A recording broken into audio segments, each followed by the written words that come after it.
Hei Jibril hudangkeun si anu. Hei Jibril heeskeun si anu. Kunaon Gusti nu mantak dihudangkeun? Keuna tadarru ka aing sebabnya na bisa ngebersihan batin. Jang paneger dunia. Hudangkeun. Hudangkeun aing hayang ngadengel lengisan tengah peutingna si eta hamba. Lain jang kepentingan dirina jang kepentingan umat. Eueuh nabi eueuh rasul aing nyeun wali aing. Nyana mah geus teu mikiran nyanana, kadang nyanana mah susah, kadang nyanana mah gering, kadang nyanana mah terhimpit. Teu boga tanah, teu boga imah, kadang teu boga, tapi nyana memikirkeun umat. Hudangkeun Jibril. Akim fulanan, udah mandi wudu tadarruk ka Gusti Allah. Pisahkeun Jibril di antara jelema-jelema nu keur malolor, di antara jelema-jelema nu terlena di dunia, jelema nu keur terlena ku makhluk, jelema nu pohon ka aing. Udangkeun si eta mah keuna tadarruk ka aing di tengah-tengah manusia anu keur sibuk soal dunia, sibuk soal makhluk, sibuk ku nafsuna jeung ku setan. Nyana cal bersih toh udang. Malaikat Jibril tugas. Bismillahirrahmanirrahim. Lanjutan tentang kisah Kangjeng Nabi Nuh alaihi salam. Sebagai pangbeberah pangbubungah ka Kangjeng Nabi urang, di mana Kangjeng teh ditilik secara manusiawi ma aya di jero manahna yen duh dakwah teh dibere mukjizat bentuk Al-Qur'anul Karim teh geuning cek Kangjeng Nabi jelema teh hese ka iman teu sadumeh dibere mukjizat lantas masyarakat narima kana mukjizat horeng henteu. Bahkan memerlukan perjuangan anu luar biasa. Kangjeng Nabi teh dimimiti, dicarekan, dicaci, dimaki mah geus biasa, ditambah kuari ku diciduhan segala rupa. Bahkan ketika Kangjeng Nabi sujud mah geuning di alungan kokotor jeroan onta geuning ku musuh teh. Bahkan kabelah dieuna Kangjeng Nabi teh dek dibunuh di teangan saha anu bisa neangan Muhammad, saha anu bisa ngabunuh Muhammad dijanjikeun dengan perjanjian anu luar biasa ngabungahkeun hate para pebegal, para penjahat. Di teangan atuh ku penjahat teh demi 1000 onta, demi pemberian-pemberian nu lain, cacak-cacak dilindungi ku Gusti Allah, sarua Kangjeng Nabi ge korban. Maka di jero hate Kangjeng Nabi secara manusiawi horenganan dakwah teh lain lalagaan, ti mimiti tiis, datang ka peuheur, datang ka pait luar biasa. Maka katingali jero hate Kangjeng Nabi manah Kangjeng Nabi ku Gusti Allah ditinjau, ditingali secara manusiawi. Oh, horenganan aya hazan Kangjeng Nabi teh, maka Gusti Allah mere contoh ku contoh nabi-nabi nu baheula. Di antarana kamari geus didongengkeun contoh Kangjeng Nabi Adam alaihi kuari Allah nyontohan ku kisah Kangjeng Nabi Nuh alaihi salam. Terus Kangjeng Nabi Nuh teh dakwah, ya Rabbi da'autu qaumi lailan wa naharon. Pangeran abdi terus-terusan ngajak ka kaum abdi. Sendang-sendangna abdi ngajak, berang peuting ngajak terus. Falam azid, maka ternyata teu nambahan naon, bahkan nambahan kalupur jelema. 950 tahun dakwah teh ternyata Kangjeng Nabi Nuh teh anu kadenge ku ceulina, bahasa rakyatna jeung masyarakatna timbul, inna lanaraka fi dhalalim mubin. No, capek-capek berangjeng peting dengan sakadar ngajak nauhidkeun bae ka Gusti ka Allah. Kami sebagai masyarakat, kami sebagai umat, kami sebagai kaum capek neuleuh maneh nuh teu aya deui deudeuleun kami ka anjeun teh hi dhalalim mubin sasar maneh mah nuh edan maneh mah dikitu-kitu ku masyarakat. Maka Kangjeng Nabi nuyi cak Kangjeng Nabi ya qaumi laisa bi dhalalah, kaula mah lain edan lain sasar, walakinni rasulun min rabbil alamin, kaula teh utusan pangeran. Kaula teh ditugaskan uballigukum nyampaikeun ka anjeun risalati rabbi, risalah pangeran kaula, wa ansaulakum jeung kaula nasiatan supaya bareres maraneh kabeh, wa a'lamu minallah jeung kaula nyaho ieu boga ilmu ieu ti Allah mala ta'lamun, kana naon hukum maneh teu kanyahoan jeung teu nyaho maneh barodok kula mah nyaho. Tanya kaula, tanya ayo geura urusan-urusan anu kula mah selalu dibere wahyu ku Gusti Allah. Tetep bae kaum na ngomong inna lanaraka fi dhalalim mubin. Ulah sok maksakeun maneh anjeun dakwah ka kami jak dedeleuan kami mah ka maraneh teh ka anjeun teh ngan sakadar dhalalim mubin. Maneh mah edan anyar. Duh, cek Kangjeng Nabi nu ku pohara-pohara teh. Mukjizat dibere Kangjeng Nabi Nuh, keistimewaan dibere Kangjeng Nabi Nuh. Ndek ngalengkah boro-boro lelengkahan deket antar negara Kangjeng Nabi Nuh mun daek tinggal sida kepeseng. Ulah-ulah eta daratan antara negara jeung negara kapisah ku laut Kangjeng Nabi Nuh tinggal sida kepeseng. Ya Allah ya Rabb.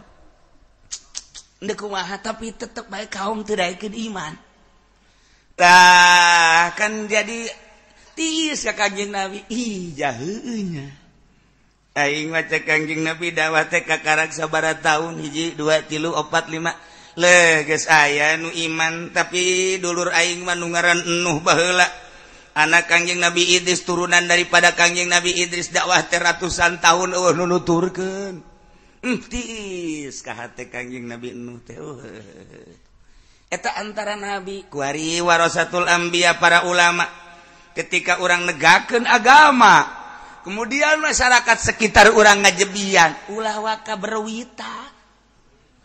Kakarak ngajebian doang mah atulah sabira dijebian. Ieu mah geus ceurik bae teh. Bebeja ka guru, kunaon saya ceurik? Kula hendak pindah bae. Emang kunaon? Masyarakat sekitar ngajebian kula encan nyiduhan kan? Encan aya nyiduhan mah kakarak ngajebian ngaromong mun kula liwat teu nanya. Atuh teh mah teh jeri ieu. Nyeri cenah kiai. Ya, ieu budak. Mondok deui sia, mondok. Mondok deui kakarak dijebian kitu mah ulah berwitan hayu bae. Asal sing bener tegakeun, sing lurus. Engke ge naon kitu ngaranna? Lamun geus kadeuleu lurus lah, geus kadeuleu bahwa urang teh bener-bener teger. Mutiara geus kadeuleu mutiara saha nu teu resepkeun sih? Boro-boro di darat, di lautan jelema sanggup neangan mutiara silem. Aya di luhur gunung sanggup naik ka gunung jeung teuing ragage deuk neangan mutiara. Beuh, di Garut aya batu Garut datang kara ribut. Eta teh dianggap mutiara sabaraha nu korbanna ge. Di Maja, Kalimaya eta teh anu geus karendem di dinya nu paeh di dinya geus sabaraha puluh. Urang mah ka dieu nyahona, "Beuduh Kalimaya." Tuh nu molodar sabaraha. Je, di jero nya silem ka jero gebrug ka dinya. Deuk kumaha coba? Dianggap mutiara kan kunyana, wani nyana. Anu neangan emas sabaraha puluh sabaraha ratus teh. Anu langsung breg ka dinya, deuk kumaha deui? Dianggap mutiara eta teh. Neangan mutiara, ai urang ke kudu dijadikeun mutiara mun urang geus jadi mutiara herang kadeuleuna. Kajeun teuing beungeut teh hideung kadeuleuh herang pomo kasorot panon pa jam 12. Wah, bener teh mah guru urang. Oh, budak herang. Si herang naonna hideung na herang. Mutiara jadi kedeuleuh mutiara. Zahirna rapi sesuai jeung syariat, batinna rapi sesuai jeung nu dilakukeun hakikat torekat lah. Bagus norekatna teh. Artina sanajan norekat ge inceun jadi mah teu. Artina norekat mah norekat, tapi jeung dunia masih kene ngahiji. Norekat mah norekat, jeung makhluk masih ngahiji kene. Atuh teu jadi teh mah norekat. nu mantak ulah salah imah abdi alhamdulillah cenah geus norekat kumaha eta emang guruna di mana di itu cenah guruna maksudna norekat deung naon ieu abdi usaha babari ku torekat ya salah guru teh salah sia ieu torekat mah deuk miceunan kokotor di antara kokotor dunia jeung makhluk sebab dunia ieu adalah fana sebab di udag-udag moal dibawa ke akhirat kotor teh makhluk ngan sakadar dua cek Imam Ghazali mun teu ngalem nya mah kitu nyacad berarti kokotor tinggalkeun heula makhluk satungtung urang can bisa ninggalkeun eta moal herang awak urang batin urang kadela genek malek mekene bae patokanana kumaha patokanana lamun diondang masih kena yang berkat geus naonan tuh kono mantap mamake jeung aya naon gara uang tip di hareup teh ngaranna naon naon ngaranna tuh sia osok ngadepean kan aya teu kiaina di dieu sok ngadepean tah atuh sia mangisin-ngisin Jakarta tah mah eueuh di urang mah lah eta bagus gitu mata mah lain kiai jurig mah mun kadengen ku kiai Jakarta nya nyerieun ieu lain nyerieun introspeksi diri nyan teu sideuk dakwahna dia dakwah mah patokanna dina Quran la as'alukum alaihi ajra je ulah hayang dunia tah satungtung masih kene kos kitu tetep bae jelema encan deuleu ka urang herang can jadi mutiara moal diudag bahkan meureun kadeuleuna urang teh kotok apan mutiara mah di laut ge di teangan ai teh kotok mah di meja ge dicempal dibalangkeun ye itu beda mantak urang teh rarasaan urang aing si mutiara apa teh kotok tinggal kitu bae menyan ngomong ka pamajikanna neng ai kakak si ibarat dunia luar mutiara apa teh kotok ku pamajikan age disebut teh kotok emang kunaon lah mana teh kotok we lah geus ulah ngomongna naon heula udah sok kitu atuh kieu pan urang hirup seatap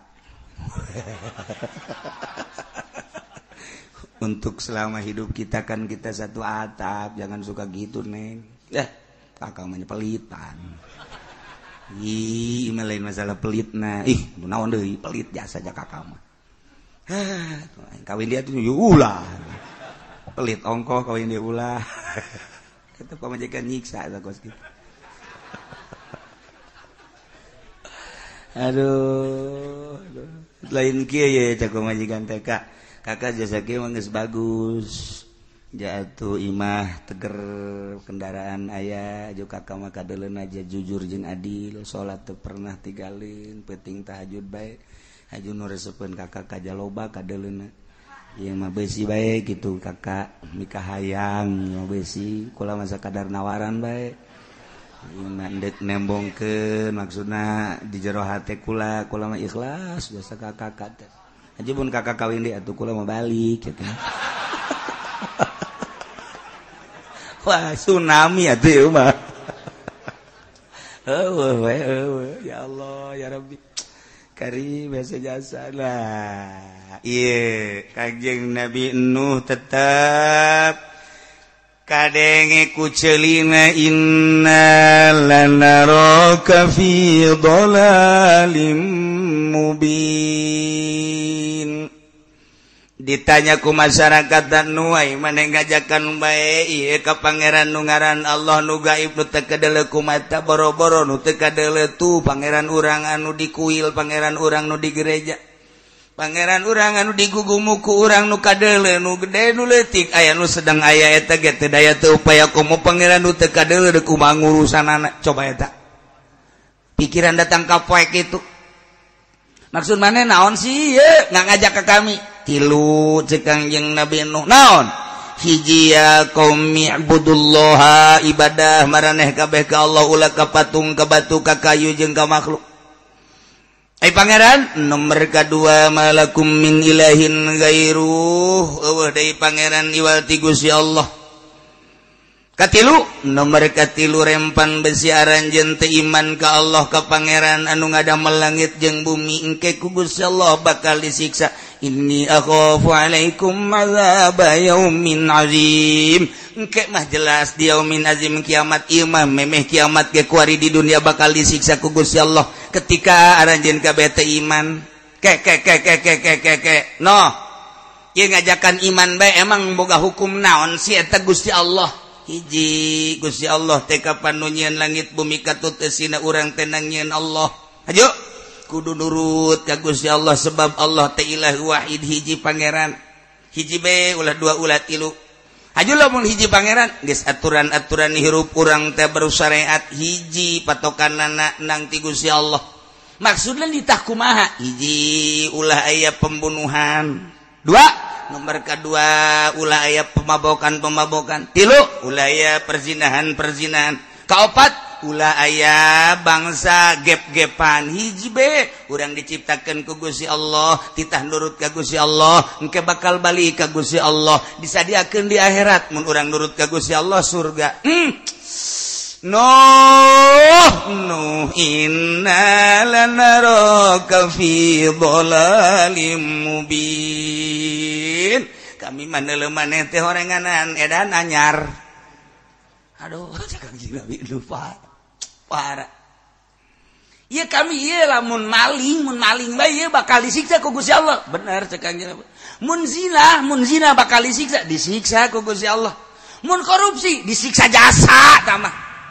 Coba nu bejakeun ka pangeran siksa kitu. Deuk kumaha coba?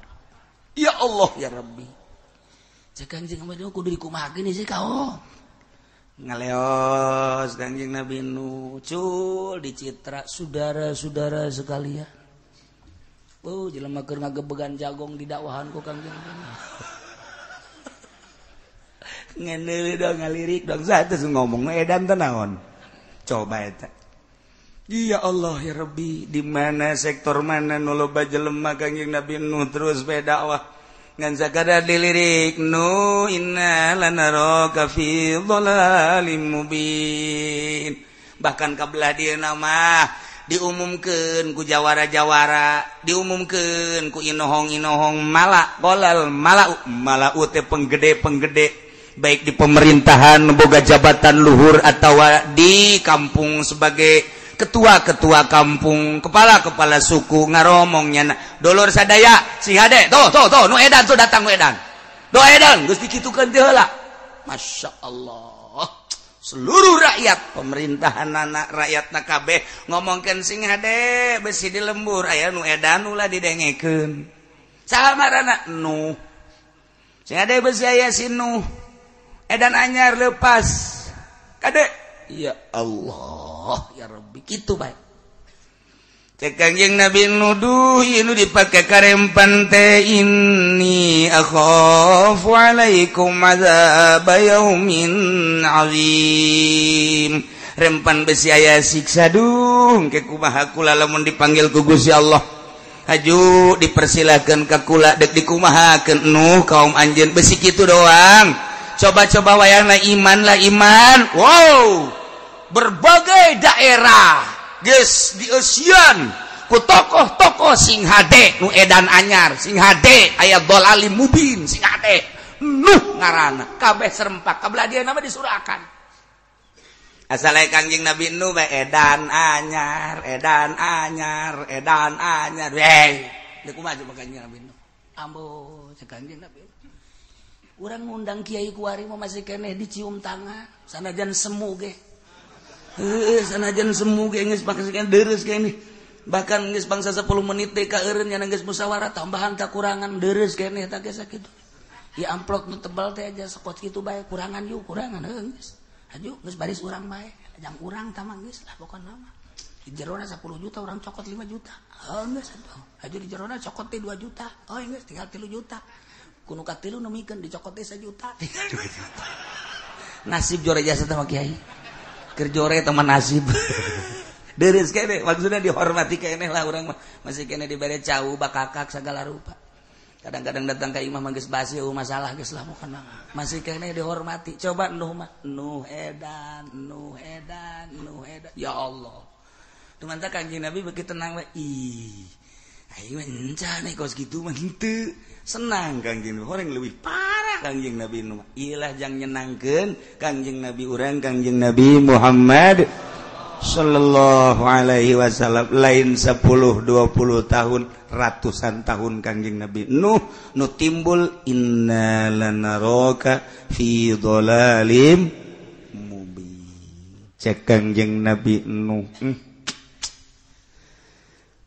naon tah maneh ngabohongkeun ulah atuh ulah sampai ka ngabohongkeun naon tah maraneh heranan ulah heran ulah ngabohongkeun jeung ulah diheran-heranan ja'akum zikrun kana yen datang ka anjeun piwuruk min rabbikum ti pangeran anjeun melalui lisan seorang lalaki mingkum ti golongan naranjeun kabeh yakni seorang lalaki anu sarua jeung maneh sakampung jeung maneh sakota jeung maneh sanagara jeung maneh bahkan maneh nyaho lahirna kaula nyaho gedena kaula nyaho kejujuran kaula ieu kunaon kaula timbul lahir ti kalangan maneh ti kampung maneh gede maneh nyaho ulin bareng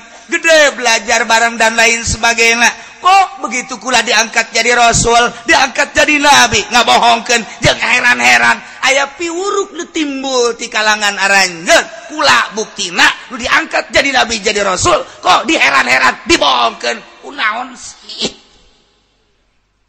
kunaon jadi kos kitu jak kula mah diangkat jadi nabi jadi rasul teh ditugaskeun ku Gusti Allah hiji liunzirakum ndek mere indar ka aranjeun kabeh nyingsieunan kade ilam tuminu lamun aranjeun teu iman ka Allah teu iman ka kaula sebagai rasul Allah bakal kena siksa boro di akhirat di dunia hiji nomor kedua walitat taqau jeung kaula litahsieun ka Gusti Allah artina sieun ka Gusti Allah hargai Gusti Allah sehingga ku ngahargai menghormati Gusti Allah make kata aturan-aturan Gusti Allah cek Allah zina haram hargai cek Gusti Allah mabok haram hargai cek Gusti Allah maling haram hargai cek Gusti Allah membunuh haram hargai eta doang cek Gusti Allah ibadah dengan aturan-aturan Gusti Allah laksanakeun menghargai hukum-hukum Allah etalah tugas kaula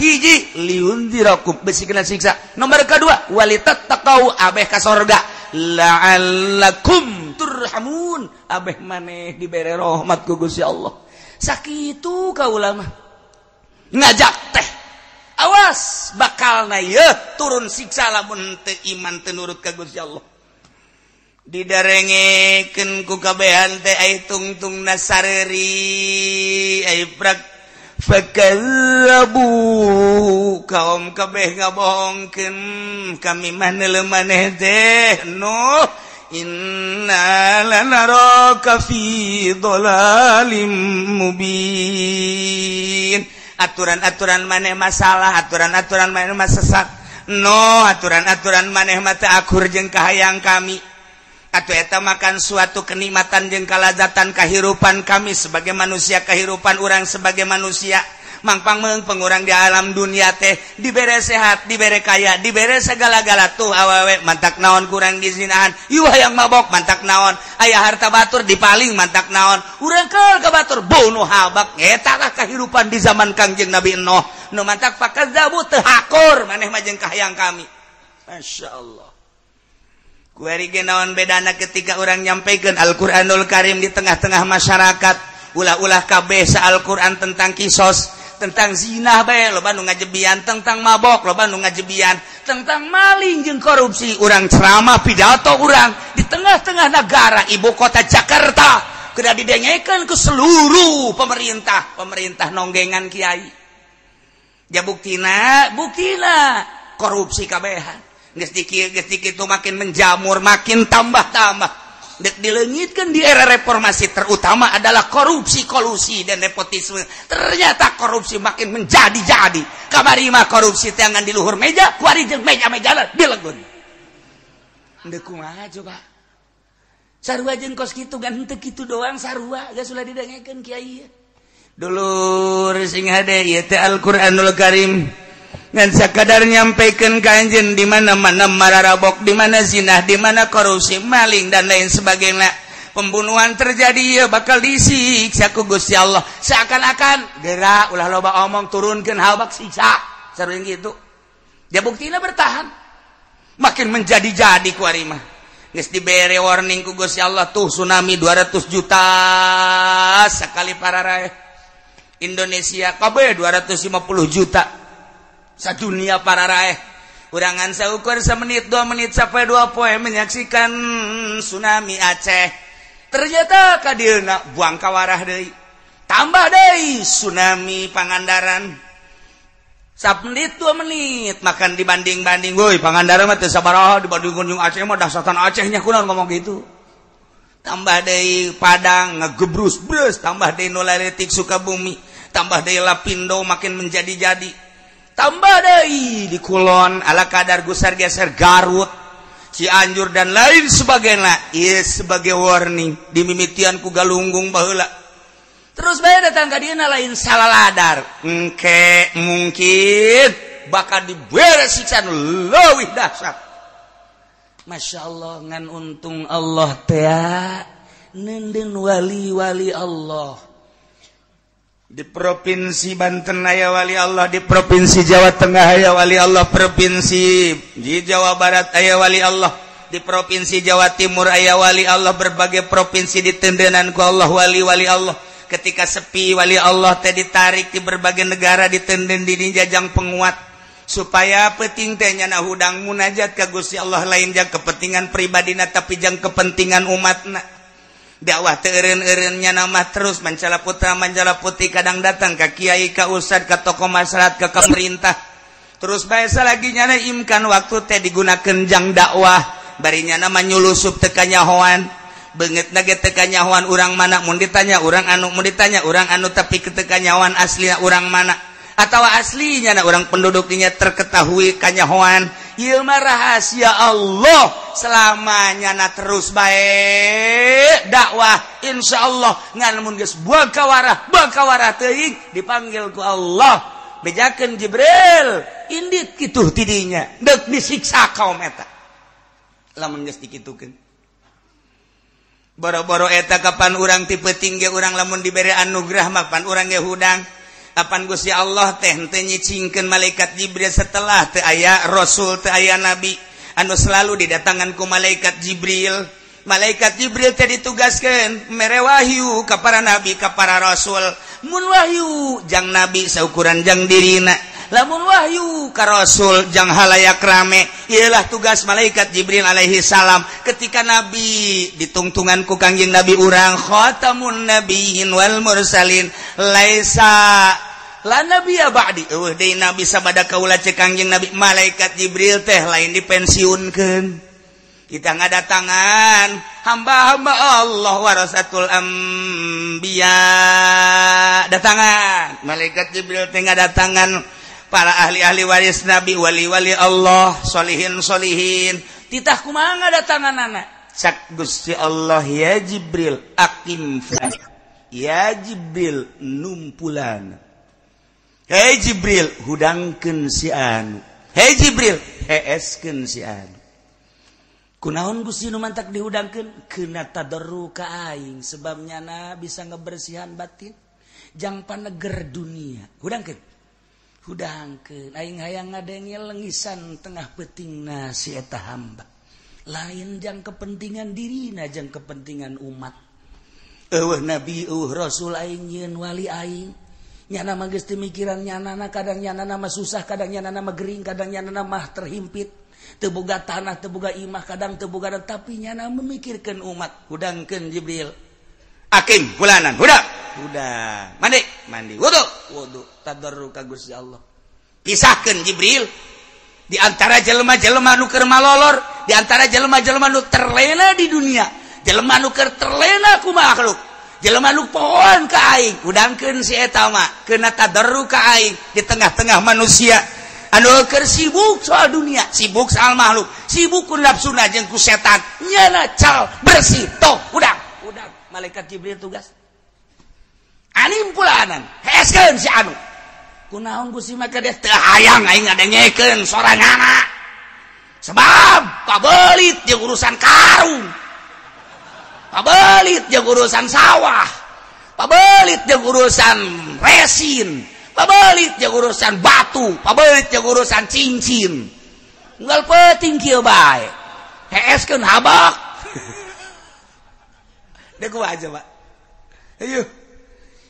Kiai anu ge heeskeun lantaran nyana kreditanna can aing gohol, segala ngredit, segala naon boga showroom segala. Molorkeun ulah kada tahajud. Berat karena tahajud teh dihudangkeun ku malaikat Jibril. Bahkan malaikat Jibril amanat ka setan-setan tumpakan habak.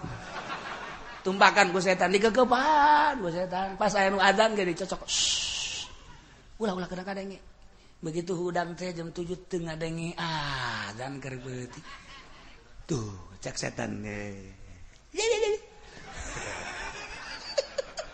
setan lagi gila setan tuh tinggal introspeksi diri urang ai urang bagian jelema nu dihudangkeun apa bagian nu diheeskeun coba.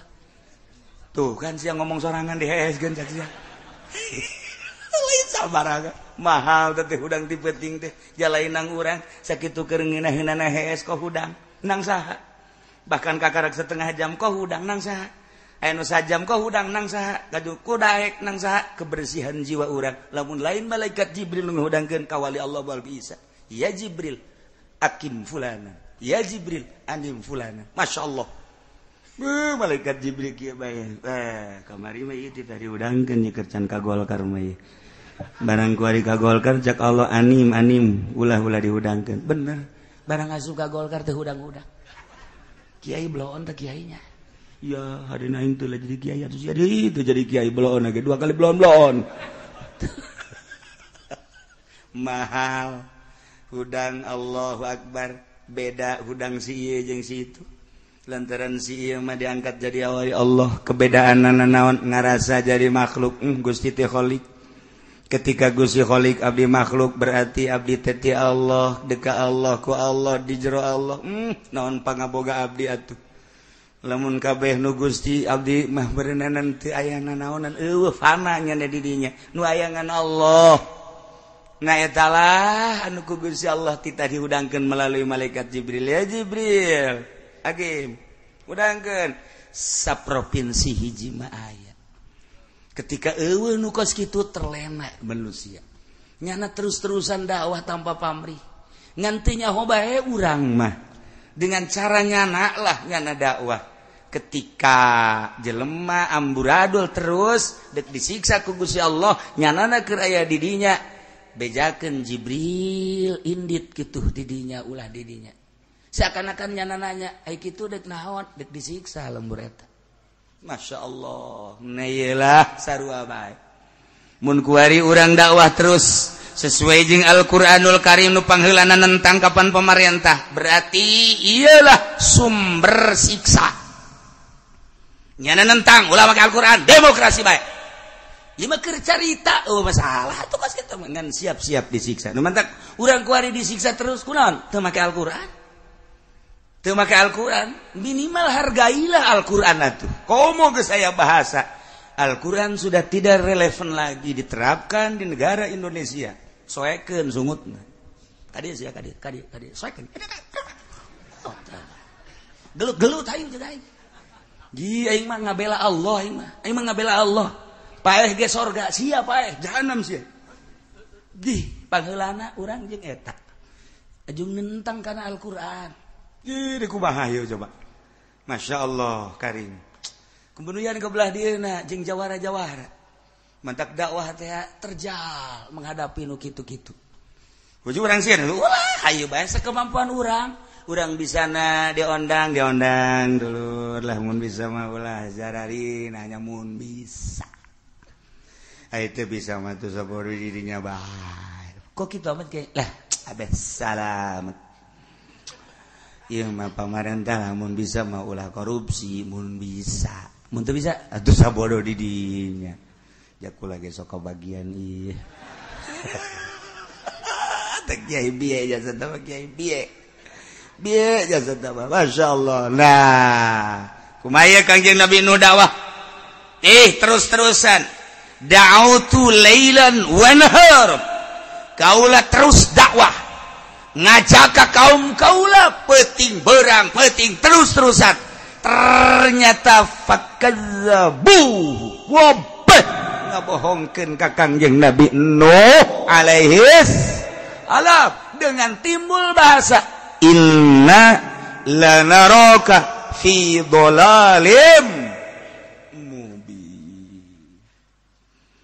tidinya lah Kangjeng Nabi Nuh ngalengis ka Gusti Allah. Gusti maha uninga abdi diangkat jadi nabi ku Gusti, diangkat jadi rasul ku Gusti, abdi dipasian mujizat ku Gusti, kemudian abdi dakwah Gusti maha uninga da'autu qaumi lailan wa naharon waktu anu senggang kecuali ku abdi dipake dakwah terus-terusan Gusti maha uninga abdi sarontos sabaratus tahun nyanggakeun sadaya-daya tapi nu timbul horenganan kebohongan nggak aneh-aneh ka abdi ngabohongkeun ka abdi sia mah jelema aneh teu akur jeung kami, sia mah jelema aneh teu akur jeung kami mah mangeranan teh kanu kadeuleu maneh mah henteu, kami mah make aturan anu kahayang urang sesuai jeung manusia, maneh mah lain, maneh mah heran teu akur jeung kami, diheran-heran Kangjeng Nabi Nuh mantak ieu lah ayatna awa ajibtum manjakum dzikrum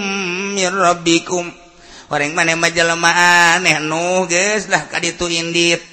Kangjeng Nabi Nuh teh nyeri anu luar biasa, langsung Kangjeng Nabi Nuh ngadua minta kasalamatan, tapi ternyata ke panjang nama lain di dieu ieu mandek ngabubungah Kangjeng Nabi doang.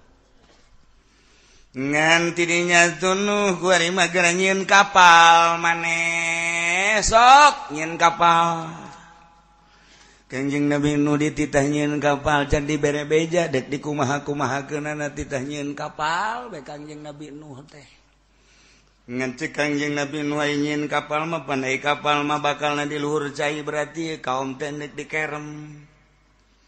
Yeun kapal.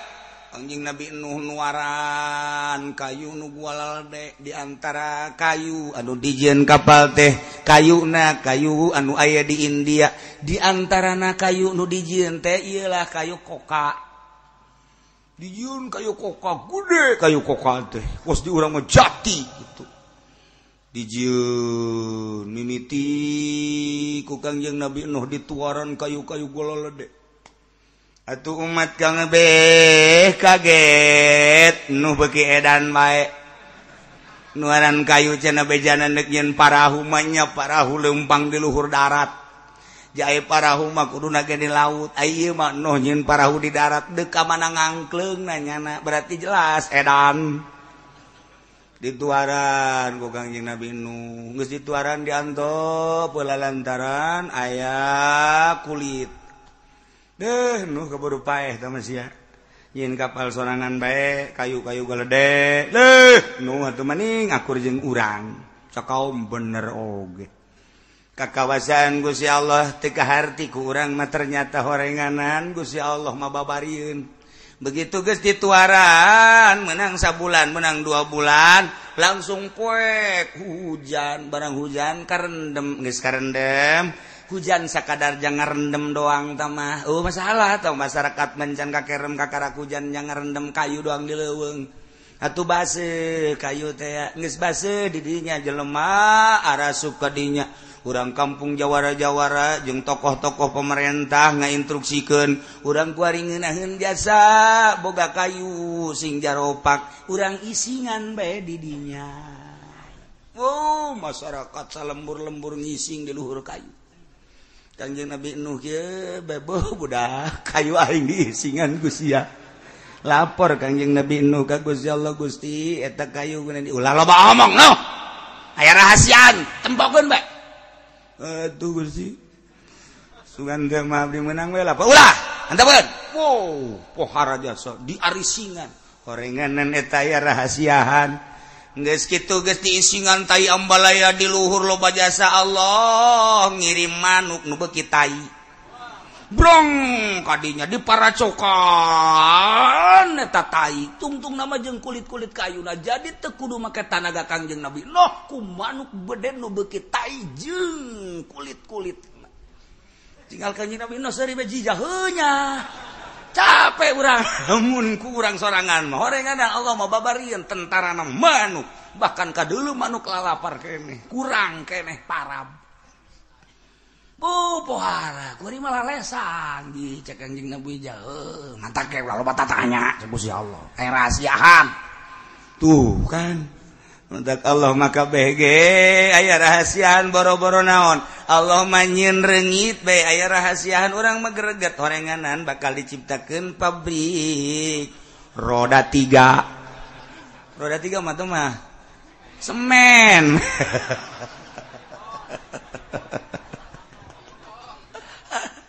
Iyalah rahasia Allah subhanahu wa ta'ala.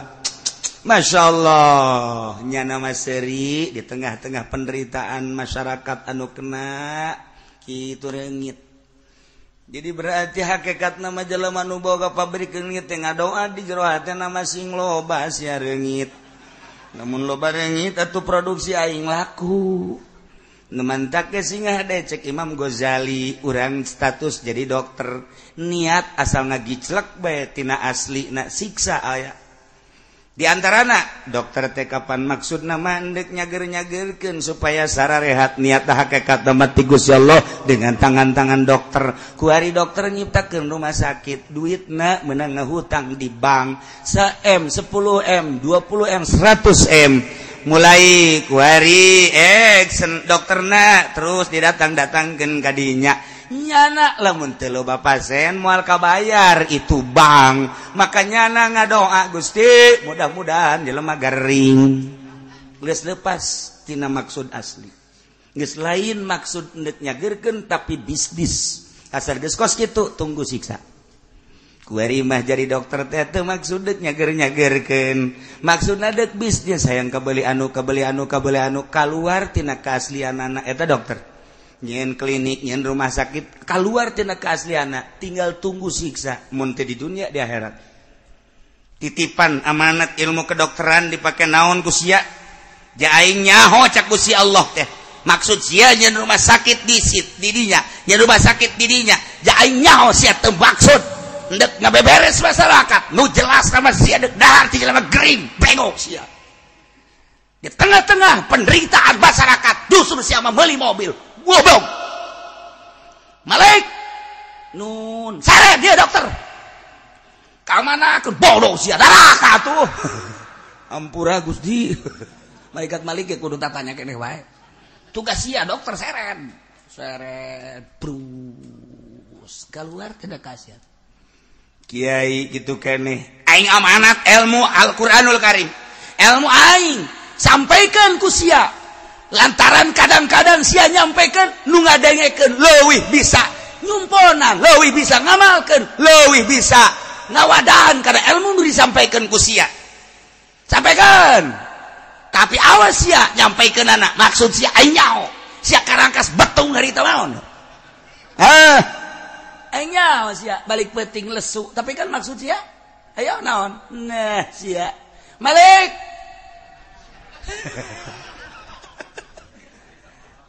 naon Gusti ya kiai kadarakakeun manya cak malaikat balik kiai dikadarakakeun Gusti lah bawang siapa teh naon pan sia mah ngajaga neraka teu nyaho keur karangkas bitung sia mah emang aya rangkas bitung aya geus seret aduh punten yai urang dipuntenan ku malaikat Malik izin diasapun sing ade aduh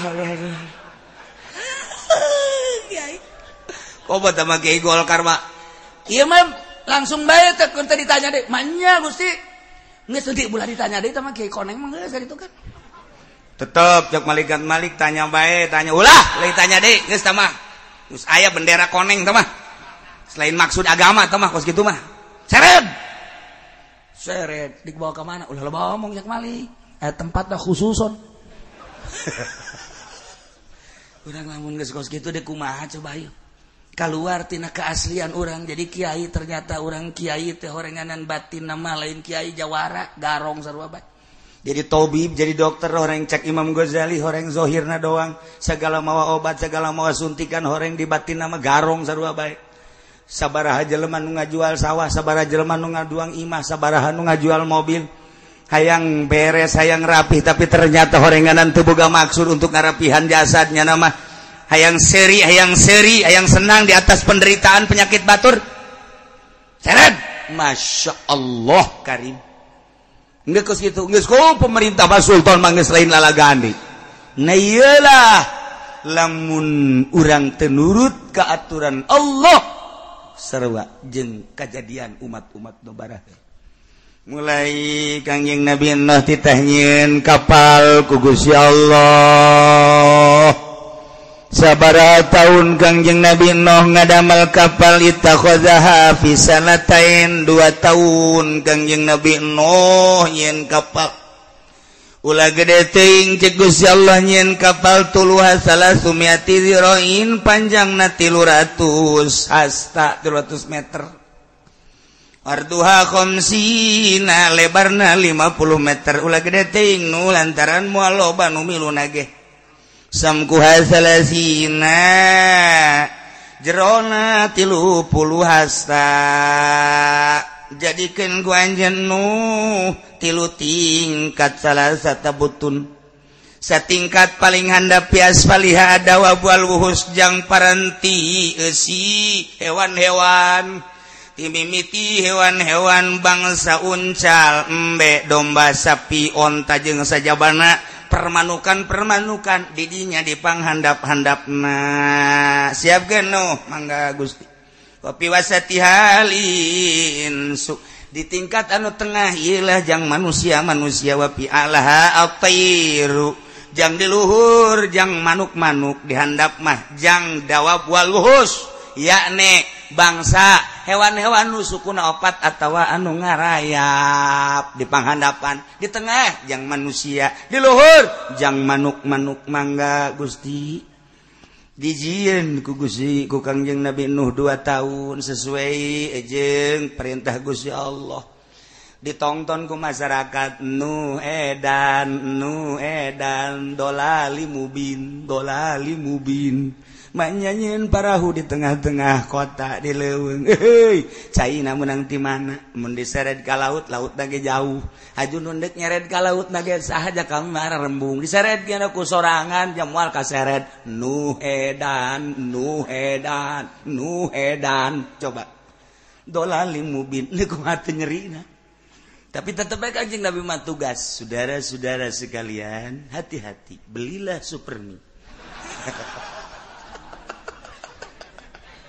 aduh sing hade dulur kabehan sagedeung deui bakal datang siksa saha-saha jelema anu naek ka parahu kaula salamet mun teu naek bakal cilaka kumaha tah Nuh edan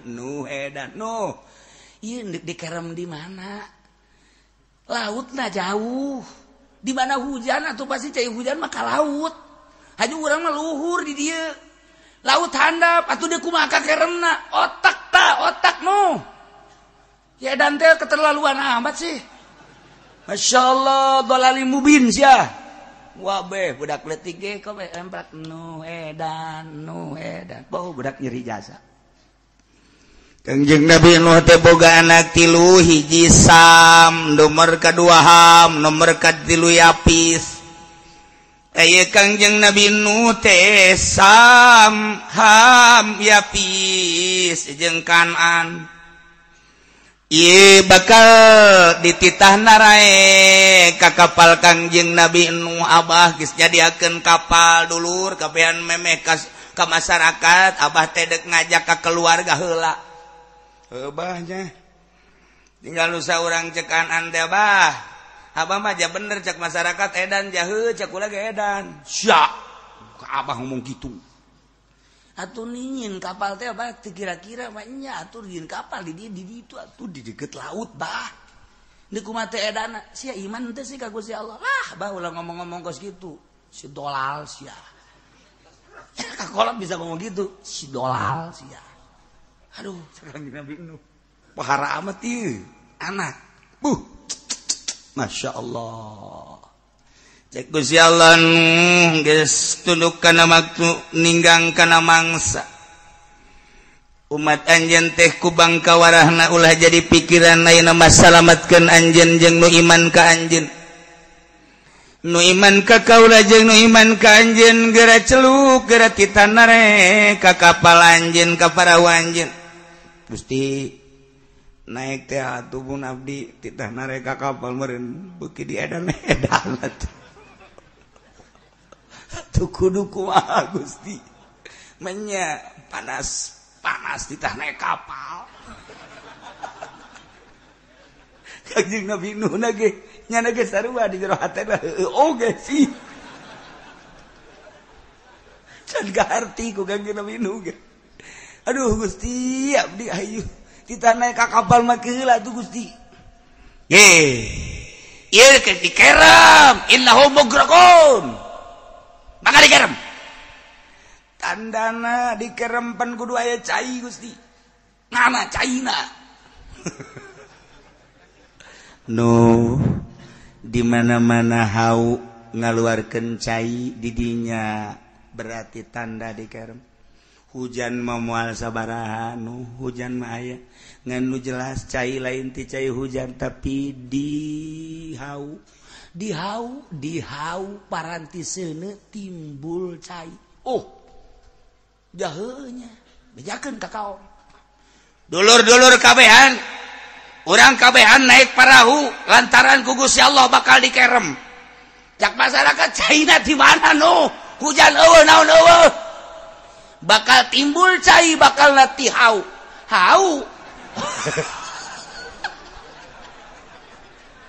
Aduh, cak masyarakat beki jero edan. Woi no. Aing mah mun kadege kieu mah cai bakalna timbul ti kali mudal ka harti. Cai bakalna cai hujan ka harti. Cai bakalna bedol solokan anu ka harti. Ieu mah ti hau aya cai adoh noh. Kos gitulah ti Gusti Allah. Di jero hatena aing ge sarua. Kan aing mah yakin ka Gusti. Naik. Lah, noh geus, sama edan beneran. Kamari mah kakara ge semi-semi. Kuari masih edan beneran. Kamari masih ngagotokan batu ngagosokan batu berang doang. Kuari mah di ro kamar jeung para tinu muterna naon kadang-kadang. Gurinda-gurindana dibawa ka jero kamar kieu bae. Edan beneran kuari mah geus.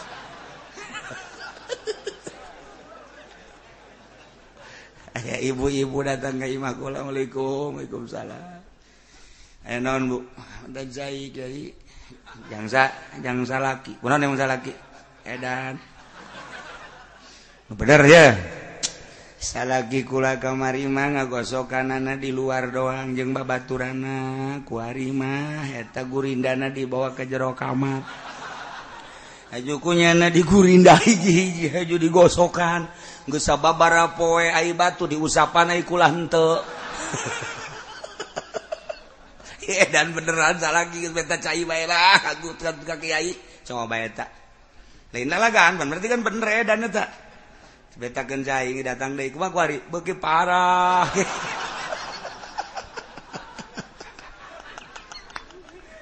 Kamari mah batuna kiai laleutik kuari golode cak kana.